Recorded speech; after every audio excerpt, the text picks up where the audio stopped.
Hi students, நம்ம இப்போ பார்க்க போகிறது லெசன் 13ஓட இம்பார்ட்டன்ட் கொஷின். ஸ்டூடெண்ட் ஒருத்தர் வந்துட்டு லெசன் 13ஓட இம்பார்ட்டன்ட் கொஷின்ஸ்லாம் கேட்டிருந்தாங்க. அதனால தான் இந்த கொஷின் இதெல்லாம் அப்லோட் பண்ணுறேன். உங்களுக்கு ஏதாவது லெசனோட இம்பார்ட்டன்ட் கொஷின்ஸ் தேவைன்னா கமெண்ட் பண்ணுங்கள், சொல்கிறேன். ஸோ இப்போ இதில் வந்துட்டு செகண்ட் கொஷின் இருக்குல்ல, இந்த கெமிக்கல் ப்ராப்பர்ட்டிஸ் ஆஃப் நைட்ரோ பென்சீனோட வேதிப்பண்புகள். இது ஒரு பாக்ஸ் மாதிரி இருக்கும். அதில் ஒரு 4 ஈக்குவேஷன்ஸ் வரும். அந்த 4லேருந்து ரிப்பீட்டடாக பப்ளிக்கில் வந்து கம்பல்சரி கேட்டுட்டு இருந்திருக்காங்க. இந்த கொஷின் அதனால் நல்லா தெளிவாக படிச்சுக்கோங்க.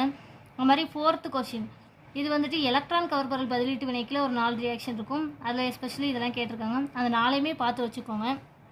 அதுக்கப்புறம் இந்த 7th கொஷின் வந்துட்டு டெர்ஷரி அமீன் வந்துட்டு மூவினி அமீன்கள் வந்துட்டு நைட்ரஸ் அமிலத்தோட வினை வந்து ஒரு எல்லோ கலரில் ஆயில் கிடைக்கும் ப்ராடக்ட்டு அப்படின்னு சொல்லிட்டு இருக்கும். ஸோ அதை மட்டும் ஸ்பெசிஃபிக்காகவும் கேட்பாங்க. இதனால மற்ற ரியாக்ஷனும் தெளிவாக பார்த்துக்கோங்க.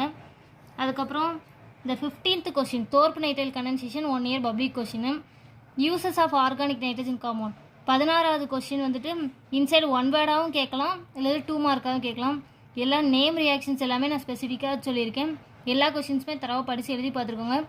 எஸ்பெஷலி ரியாக்டன்ட் ப்ராடக்ட் வினைபடு பொருள் விளைபொருளோட பேர் வந்துட்டு தெளிவாக தெரியணும். ஓகேவா? அதை நல்லா படிச்சுக்கோங்க. எப்படினாலும் கேட்கலாம். ஓகேவா? Thank you students.